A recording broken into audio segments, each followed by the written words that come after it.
Bonjour, dans ce tutoriel, nous allons développer comment communiquer avec les intervenants de LCB.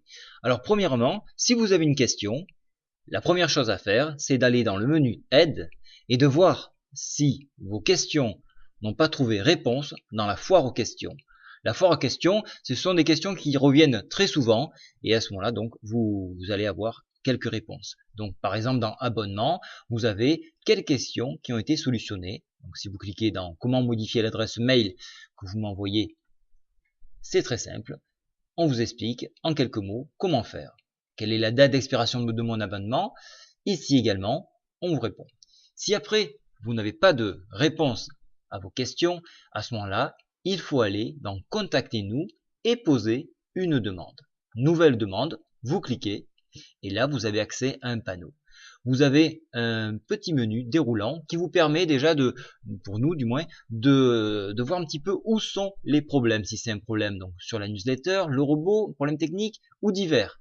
On va par exemple cliquer sur divers. Alors divers, ça peut être PV de chat par exemple. Voilà. Donc on va le noter chat. Voilà. Et donc ici, je n'arrive pas à voir le chat. Par exemple, vous validez, envoyez votre message et votre message nous parvient aussitôt. Voilà. Donc là, vous avez un en-tête vous expliquant que nous allons vous répondre. Ne fermez surtout pas le ticket. Fermer le ticket, ça veut dire que votre problème a été résolu. Et donc ça, c'est très important. Surtout ne le fermez pas. Vous avez la date à laquelle et l'heure à laquelle vous l'avez posé et donc votre message. Maintenant, pour suivre la réponse à ces messages, vous allez dans le menu Aide et vous allez dans Suivi des demandes. Dans Suivi de demandes, vous avez trois répertoires. Les demandes en cours, donc ici on voit problème de chat et comment servir du robot. Des questions qui ont déjà été résolues, ici, et là vous voyez l'ensemble de toute votre historique. Donc ça vous permet, lorsque vous avez oublié quelque chose, de revenir dessus et à ce moment-là, de vous rappeler à nouveau qu'est-ce qui se passe. Alors, on va prendre comment se servir d'un robot. Donc c'est une question que vous avez posée antérieurement. Vous l'avez posée donc à cette date. L'administrateur vous a répondu. Vous a répondu tout simplement qu'il fallait regarder le tutoriel numéro 2 avec, dans la rubrique donc adéquate, avec un lien direct vers cette rubrique-là.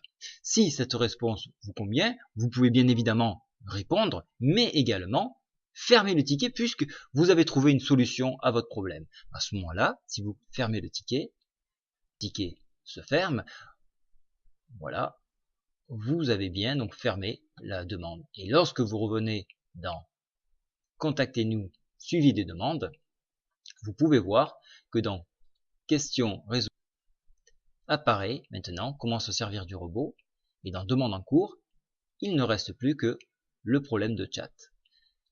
Donc si vous cliquez sur le problème de chat et que finalement vous avez trouvé une solution, à ce moment-là, vous-même, vous pouvez fermer le ticket et donc clore la tâche. Voilà, ici. Et si on revient à nouveau sur Suivi des demandes, vous voyez qu'il n'y a plus de demande en cours, mais en question résolue, vous voyez donc l'ensemble de vos questions. Voilà, mais j'espère que cela est beaucoup plus clair pour vous. N'hésitez surtout pas à utiliser cet outil. C'est un outil qui permet d'avoir un suivi dans le temps et donc d'avoir une meilleure qualité de communication. Voilà, bonne journée à tous, au revoir.